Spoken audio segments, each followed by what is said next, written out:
Olá! Você sabe o que é teste cardiopulmonar? Bem-vindo a mais um episódio do nosso Cast Cardio. Hoje a gente conta aqui com a presença ilustre do nosso colega de profissão, Dr. Alexandre Abla, né? Ele é médico, cardiologista, especialista em cardiologia e em ergometria, né? E, como de costume, nosso colega Dr. José Rogério da Silva. Sou eu. Bem-vindo, Ale. Bem-vindo, Rogério. Obrigado. É uma honra estar com vocês aqui, com o nosso querido amigo, né, colega de trabalho aqui do Hospital do Coração de São Paulo, Dr. Alexandre Abla. Muito obrigado, gente. Esse Abla vem da onde? Esse Abla é libanês. Libanês? Do sul Legal. do Líbano. Muito bom. Seja muito bem-vindo. Muito obrigado, gente. E aí, Ale, vamos responder então a pergunta, Exatamente, né? O pessoal quer saber o que é esse tal do teste cardiopulmonar. Teste cardiopulmonar. Como o próprio nome diz, o teste vem de uma provocação, né? Então é uma provocação física. Então a gente vai fazer um estresse físico do paciente como se fosse um teste ergométrico, aquele famoso teste da esteira. Mas uma avaliação cardiológica associada a uma avaliação pulmonar. Então a gente usa uma máscara. Então bacana. É um teste que você faz duas avaliações no mesmo teste. 3 avaliações. 3? Completo esse. Completo. Hein? A gente vai fazer a avaliação do componente cardíaco, por assim dizer, né? A gente faz uma avaliação pulmonar e a gente consegue inferir como está a parte periférica, como está a musculatura desse paciente. Olha, que legal. Para saber se ele consegue fazer uma carga de esforço adequada ou não, baseado no encaixe dessas 3 peças. Então, se a gente for comparar teste ergométrico, que com certeza todo mundo sabe, para o teste cardiopulmonar, então esse cardiopulmonar seria um exame mais completo? Isso, vamos dizer assim. Mais completo. Quando a gente fala sobre exercício, né, a gente fala que existem 3 componentes para a gente fazer o gasto energético e a gente conseguir se exercitar.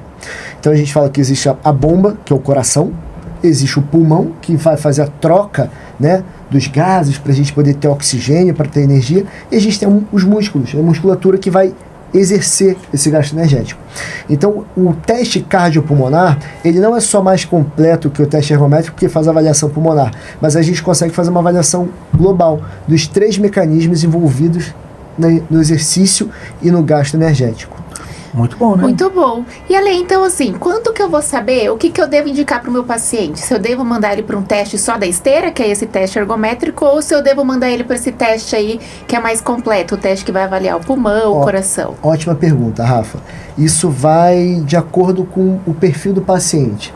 Eu vou trazer aqui um exemplo. Imagina que a gente tem o seu João, que tem 40 anos, 30 anos, e ele tem cansaço desproporcional. E ele chega no consultório e fala: Rafa, já tentei fazer esteira, já tentei ir para academia, mas eu fico muito cansado.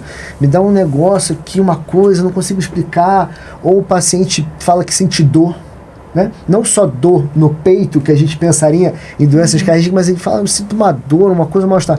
Esse paciente talvez seja um cara que vale a pena você investir no cardiopulmonar, porque é um paciente que você vai conseguir abrir um pouco o leque, né? A gente sabe que tem algumas doenças, algumas manifestações que podem ser desencadeadas pelo exercício, como por exemplo, asma induzida pelo esforço. Sim. E é comum, viu? É comum. Não é algo assim que a gente pensa, eu nunca vi, é um caso ali. Eu tenho vários pacientes que têm que usar salbutamol antes da atividade física. É comum. Então esse talvez fosse um perfil. Um perfil que eu particularmente uso muito nos meus atendimentos de consultório é o paciente que chega e fala: doutor Alexandre, eu quero começar a fazer atividade física porque eu quero correr 5 km, 10, quero daqui a um ano correr uma meia maratona. Então, esse paciente, eu peço o teste cardiopulmonar, porque quando a gente faz o laudo, vem uma prescrição de exercício. Então, eu consigo ajudar ele falando: você vai tentar treinar na frequência cardíaca tal a tal, com uma velocidade tal a tal, e eu sei que nessa faixa ele vai estar trabalhando da melhor forma possível com os 3 componentes do exercício, e aí ele vai conseguir mais precocemente ou mais rapidamente aprimorar a performance. Então, depende do que o paciente quer. Então, ele serve para várias coisas, né, Lei? Não serve só para avaliar se o paciente tem alguma restrição cardíaca ou pulmonar. Ele serve também aí como um parâmetro pré-treino para melhorar, ver qual que é o melhor jeito do paciente. por exemplo, a frequência ideal, o ritmo ideal que ele vai ali para melhorar a performance nele no exercício, né? Isso é formidável. É assim, formidável. É de uma engenhosidade, por assim dizer, né, muito grande. O que a gente sente é que ainda existe um desconhecimento do método pela maior parte dos nossos colegas. Mas isso é verdade. Olha, eu e Rafael, a gente trabalha junto no Hospital do Coração, a gente fez cardiologia no Hospital do Coração, né? E eu comecei a pedir mais cardiopulmonar de um tempo para cá. Eu acho que eu pensava que é difícil o paciente marcar, é mais complexo, o convênio vai ficar enchendo os pacovados porque custa mais caro e tudo. Mas de um tempo para cá, eu venho trabalhando com pessoas, com atletas de mais alta performance, pessoas que estão enfrentando aí desde maratona até triatlon. Eu tenho pedido, e também para os meus pacientes que são aí pré-candidatos a transplante cardíaco, né? Esses casos a gente já pedia de praxe.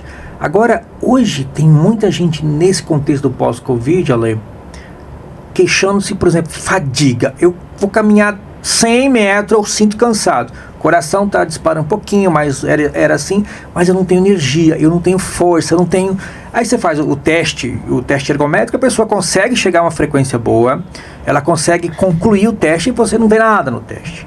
Por exemplo, para esses pacientes aí, nesse contexto do pós-Covid, que sente essa fadiga crônica, vamos dizer assim, seria ideal para ele esse exame? O teste cardiopulmonar para esse perfil de paciente é ideal, porque a gente bom, no início da pandemia, a gente acreditava que qualquer queixa de cansaço do paciente estava diretamente relacionada ao pulmão. E hoje a gente entende que não. Então, muitos pacientes que tiveram Covid e não necessariamente tiveram um acometimento pulmonar importante, ou até mesmo leve, podem se queixar dessa fadiga, né? Hoje a gente chama de Covid longa. Uma das principais causas da Covid longa é a disfunção mitocondrial. Bom, mitocôndria fica dentro da célula e produz energia. Ela transforma o oxigênio em energia. Quando a gente faz a avaliação do teste cardiopulmonar, uma das variáveis que a gente usa é a avaliação desse gasto energético. Então a gente consegue inferir se ele tem um bom funcionamento mitocondrial baseado na variável que a gente usa, uma variável chamada OIS. Não vem ao caso de escrevê-la melhor, mas é uma variável que vai me dizer como está funcionando a periferia desse paciente. Quando ela vem reduzida, sugere que ela possa ter algum comprometimento na atividade energética a nível muscular. Ou seja, eu consigo avaliar então se o cansaço dessa pessoa a causa é o músculo. Isso. E aí você consegue inferir que essa fadiga dele está relacionada a isso. Uma das principais formas de se tratar é forçar, entre aspas, um pouquinho ele no exercício, né? Então estimular o exercício físico para tentar recuperar isso aos poucos. Mas essa fadiga, né, que os pacientes eles falam, doutor, não é falta de ar, é um cansaço, assim, eu penso em levantar, né, ele desmonta. Então, normalmente isso pode vir associado a essas alterações, e o teste cardiopulmonar realmente ele é infinitamente superior ao teste ergométrico para definir. Porque o ergométrico, a gente pode ter alguns componentes compensatórios para conseguir fazer um pouco de exercício naquele momento, mas que não vão refletir o dia a dia do paciente, né? A perda de qualidade de vida que ele tem, né? Então... Muito interessante, né, Rogério, esse tal do teste cardiopulmonar. Por isso que eu estou pedindo bastante. E Ale, o que a gente fala para aquele pessoal que, por exemplo, assim, quer fazer, mas acha que não vai conseguir? E o médico vai colocar aquela esteira muito rápido para correr, eu vou cair, vou passar vergonha. Existe protocolos diferentes pro biotipo, pro idade, pro grau de atividade física que o paciente tem costume? Sim, isso é muito legal, né? Porque eu brinco sempre com os pacientes, quando eles chegam, eu pergunto, você está preparado para correr por 2 horas? Porque ele já quebra o gelo, ele já ri e fala, esse cara tá brincando comigo. Só pode. Aí você fala, não, o exame dura 8 a 12 minutos, não é o tempo do exame, não é a velocidade do exame, é o seu limite, então é na sua velocidade. Quando a gente vai fazer o teste, a gente pergunta para o paciente, você está fazendo exercício? Você está habituado com isso, com aquilo, a gente vai entendendo um pouco, e aí eu faço uma prescrição de exercício rápida para ele ali, e vou colocar o quanto a máquina vai incrementar de velocidade. E aí vamos botar que o paciente, ele consegue andar, mas não consegue correr. Tudo bem, ele vai andar até onde ele aguenta. Que legal. Se precisar, eu boto um pouquinho de inclinação, se não precisar, nem isso. E a gente vai trabalhar dentro do limite dele. E na hora que ele falar, olha, deu, tô cansado, chegou, é a hora que acaba. Então é um teste que respeita o limite do paciente. Não é uma coisa engessada, né? Não é uma coisa engessada, né? E é importante a gente falar sobre isso, porque existe um preconceito, né, de que aquele teste horrível, tem que correr, aquela máquina que não para, aí fica todo mundo, vai. Não é assim, né? É um ambiente muito calmo, é um ambiente muito tranquilo, e a gente vai até o limite daquele paciente. Óbvio que um atleta, a gente vai colocar uma velocidade adequada para ele. Um paciente sedentário ou com uma queixa mais específica, a gente vai fazer um protocolo especialmente para ele, naquele momento, para ele poder chegar onde ele precisa e a gente conseguir os dados, garantindo que ele tenha segurança. O mais importante para o paciente, quando ele faz um teste de esforço, é ele se sentir seguro. Porque se ele se sente inseguro, ele para antes do limite dele, por medo do que possa vir a acontecer. Né? Então, quando a gente garante a segurança dele, eu relaxo ele o suficiente para ele poder me entregar o limite melhor dele também, né? dele. Olha, e quem que não pode fazer esse exame? Ninguém. Todo mundo pode fazer. Se o cara não tiver perna. A gente tem, em alguns locais, o ergômetro de braço, né? E aí ele vai fazer o exercício com o braço e não com a perna. É óbvio que se a gente está falando de um paciente restrito ao leito, fica um pouco mais difícil. Sim.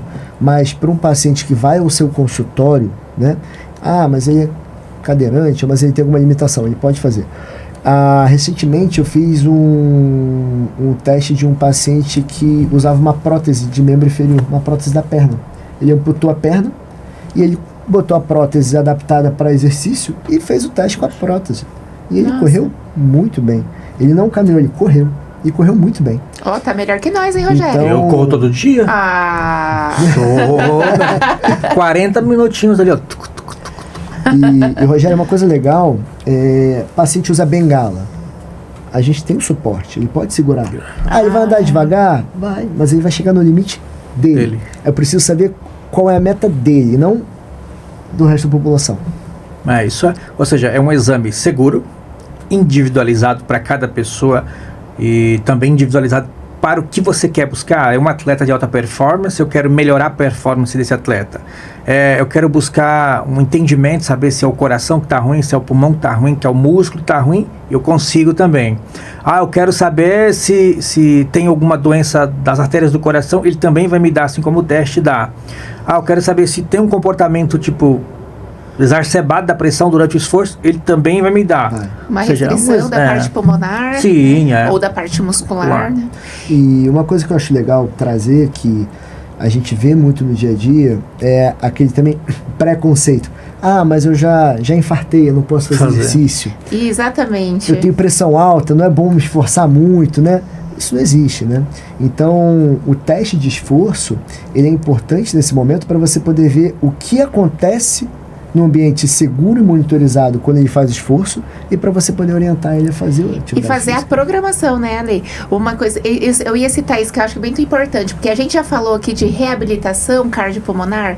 Então, como a gente já citou anteriormente, aqueles pacientes que já tiveram alguma disfunção grave do coração, que está limitado do ponto de vista ali da qualidade de vida, né, de fazer suas atividades habituais. Então, quando a gente manda o paciente para reabilitação, o ideal é que ele faça o teste cardiopulmonar. Sim. Né, Ale? Porque aí a gente vai conseguir fazer toda uma programação daquele paciente de como vai ser a reabilitação dele, Sim. né? Quando a gente faz o teste cardiopulmonar antes, a gente faz a programação, a prescrição do exercício, e o cenário ideal a gente repete após um período e a gente consegue reavaliar o que melhorou e a gente consegue fazer uma nova prescrição para o que pode melhorar. Então, uma avaliação dinâmica, né? Porque a gente pode ir mudando, né? Conforme o paciente vai criando maior capacidade funcional ali, né? Exatamente. E, bom, imagina que a gente começa a correr 5 quilômetros, né? Então você está correndo todo dia 5 km. Você tem um corpo adaptado para aquilo. E aí você vai progredindo para 10, para 15, para 21, para 42. Muda alguns detalhes da sua adaptação ao exercício. Então, quando você faz essa progressão do 0 para 1, para 2, para 5 até 40, a gente consegue adaptar qual é o perfil de exercício ideal ou qual é a prescrição ideal em cada fase, né? Então, para aqueles que buscam aprimorar a performance ou até sair do sedentarismo, o teste cardiopulmonar é uma ótima ferramenta para poder auxiliar e trazer maior segurança nesse momento. Olha, só uma dúvida que eu tenho certeza que a audiência sempre vai ficar ali curiosa. Ele é muito mais caro do que o teste ergométrico? Ele é mais caro que o teste ergométrico. Hoje ele faz parte da maior parte dos planos de saúde. Quem tem acesso ao plano de saúde hoje não encontra muita dificuldade de marcar pelo plano, mas ele não é também ele é mais caro. Ele é mais caro. Você tem mais ou menos ideia de quanto custa hoje assim, no Hospital do Coração de São Paulo? Deve custar algo em torno de 800 a R$1.000. Não é isso tão caro. Se a gente está falando de uma avaliação muito completa... Mais completa, né? Sem dúvida. Vale a pena o investimento, né, Rogério? A gente sabe, e a maioria das pessoas que geralmente a gente atende, elas têm convênio. Eu também nunca tive problema com convênio com teste cardiopulmonar, não. E aí, Rogério, vamos marcar nosso teste cardiopulmonar? Eu nunca fiz teste cardiopulmonar. Acho que ele tá na hora, hein? Se vocês quiserem, a gente faz amanhã mesmo. Eu realmente preciso fazer, ainda mais que eu tô correndo agora. Mas eu quero, pelo menos, chegar aos meus 10 km, assim, sabe? 10 km sem parar, aí eu quero... Você sabe que isso é muito comum, né? Não, eu vou fazer, só quero estar um pouco melhor para poder fazer bem. Isso é muito comum, porque é aquela coisa, eu não quero ir pra ficar assim, e aí vão ver que eu não tô correndo bem, eu não tô assim, eu não tô assado, e eu quero melhorar mais, então eu quero fazer quando estiver no momento bom. O momento bom é o momento que você precisa. O momento é agora. O momento bom é o agora. Não, porque daí você vai orientar ele como melhorar para chegar mais rápido, né? No seu 10K, melhor. Exatamente. Mas eu chego semana que vem já. Bom, gente, tivemos aqui hoje um bate-papo com o Dr. Alexandre Aula, nosso colega cardiologista e especialista em cardiopulmonar. Se vocês tiverem dúvidas, podem perguntar aí embaixo. Não esquece de curtir, de compartilhar, de mandar esse vídeo para todo mundo que você conhece. Tenho certeza que talvez você não sabia, não conhecia esse exame. Então, quando estiver lá no bate-papo com o seu médico, você pode conversar com ele. Já ouviu falar de cardiopulmonar? Você acha que esse é melhor do que o teste pulmonar para mim? Então, o teu médico ele vai ter a capacidade de avaliar direitinho isso e de indicar caso ele ache necessário. Tá bom? Então, Ale, foi um prazer. Obrigado, muito obrigada, Ale, por ter aceitado o nosso convite. E deixa aí, Rafa, como sempre, mensagenzinha final para nossa audiência. Como diz o Rogério, né, que o conhecimento liberta. Então, já tem mais um examezinho para entrar na lista de vocês, para na hora da consulta vocês tirarem as dúvidas se realmente você tem ou não indicação de fazer esse exame, né? E se tiver indicação, como o Ale aqui enfatizou, não tenha vergonha, não tenha medo, porque ele vai ser o exame adaptado para o seu biotipo, para o seu grau de atividade física. E a gente está aqui para sempre tentar melhorar, né? Então não tenha vergonha e cuide da sua saúde e principalmente do seu coração. Ale, isso aí, muito gente. Obrigada, viu? Obrigado, gente. Boa noite, gente. Fiquem com Deus. Um abraço e até o próximo programa do Cast Cardio. E um beijo no coração. Yes.